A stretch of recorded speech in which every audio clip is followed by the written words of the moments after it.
வணக்கம் நண்பர்களே. நம்மில் சிலருக்கு குளிர்காலத்தில் வறட்டு இருமல் ஏற்படும். அந்த வறட்டு இருமல் தொடர்ந்து அந்த இருமல் இருக்கும் பொழுது தொண்டையில் ஒரு அசௌரியமும், அதாவது அன்கம்ஃபர்டபுள் அண்ட் எரிச்சலும் ஏற்படும். புண் ஏற்படும். தொண்டை புண் ஏற்பட்டு அந்த எரிச்சலும் ஏற்படும். இதை எப்படி தவிர்ப்பது? மருத்துவருடைய விளக்கம் என்ன? ஒரு மருத்துவ விழிப்புணர்வு பதிவு தான் இது. பொதுவாக இந்த வறட்டு இருமல் ஏற்படுவதற்கான காரணங்களாக மருத்துவர்கள் என்ன சொல்கிறாங்க அப்படின்னா, வைரஸ் அண்ட் பாக்டீரியா. இது வைரஸ் அண்ட் பாக்டீரியாவால் தான் இந்த வறட்டு இருமல் தோன்றுகிறது. இது இது இதுக்கு வந்து இதுக்கு அவங்க கொடுக்குற காஃப் சப்ரசன்ஸ் அப்படின்ற வகையை சேர்ந்த மருந்துகளை பரிந்துரைக்கிறார்கள். இது டாக்டர் தான் பரிந்துரைக்க முடியும். காஃப் சப்ரசன்ஸ், அதாவது இருமலை கட்டுப்படுத்தும் மருந்துகள்.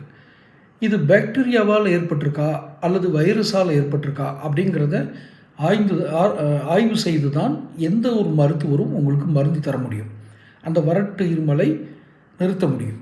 சரி, இதுக்கு பாக்டீரியாவால் பெரும்பாலும் வறட்டு இருமல் ஏற்பட்டால் ஆன்டிஹிஸ்டமைன் அப்படிங்கிற வகையை சேர்ந்த மருந்துகளை தர்றாங்க. பாக்டீரியாவால் ஏற்பட்டால் அது பாக்டீரியாவால் தான் ஏற்பட்டிருக்கு அப்படிங்கிறத டாக்டர் தான் பரிந்துரைக்க முடியுங்கிறத ஏற்கனவே சொல்லிட்டேன். இதுக்கு சில வேறு காரணங்களும் இருக்குது. எதுக்கு வறட்டு இருமல் வர்றதுக்கு? அலர்ஜி, ஒவ்வாமை அப்படின்னு சொல்கிறாங்க இல்லையா, அலர்ஜி இருக்கலாம், மூக்கடைப்பு இருக்கலாம், நெஞ்செரிச்சல்னு சொல்கிற அந்த உணர்வு இருக்கலாம், அல்லது அசிடிட்டி இருக்கலாம், ஆஸ்துமா இருக்கலாம். இதெல்லாம் இருந்தால் வறட்டு இருமல் வரக்கூடிய காரணிகளாக மருத்துவர்கள் அறிகிறார்கள். இருமல் மருந்துகளை இருமல் கட்டுப்படுத்தும் மருந்துகள் இப்போ நான் சொன்னேன் இல்லையா, காஃப் சப்ரசன்ஸ், ஆன்டிஹிஸ்டமைன், இதை மாதிரி வகையை சேர்ந்த மருந்துகள் எல்லாம் இருமலை கட்டுப்படுத்தும். ஆனால் அதனால் ஏற்பட்ட புண், அந்த புண்ணு கொஞ்ச நாளைக்கு இருக்கும். அதுதான் ஆன்டிபயோட்டிக் கொடுக்கறது. அந்த புண், அந்த தொண்டை புண், அப்போ அந்த வறட்டு இருமல் வரும்போது அந்த புண்ணு இருந்துச்சுன்னு சொன்னால் ரொம்ப கடுமையான, அதாவது தாங்க இயலாத வலி ஏற்படும். இதை தவிர்க்கணும்னா இது எந்த வகை வறட்டு இருமல், பாக்டீரியாவா வைரஸா அப்படிங்கிறத கண்டறிந்து டாக்டர் சொல்கிற மருந்துகள் எடுத்துக்கிட்டால் இந்த வறட்டு இருமலை தவிர்த்து விடலாம்.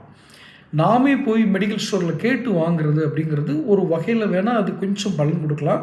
ஆனால் முழுவதுமாக பலன் கொடுக்கணும் அப்படின்னா மருத்துவருடைய பரிந்துரை தேவை.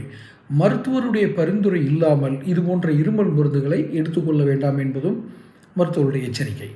தொடர்ந்து மருத்துவ குறிப்புகளை பெறுவதற்கு சேனல் சப்ஸ்கிரைப் பண்ணிக்கோங்க. நோட்டிஃபிகேஷன்கள் பதிவு பண்ணுங்கள். அப்போ தான் என்னுடைய பதிவுகள் உங்களுக்கு வந்து சேரும். நன்றி.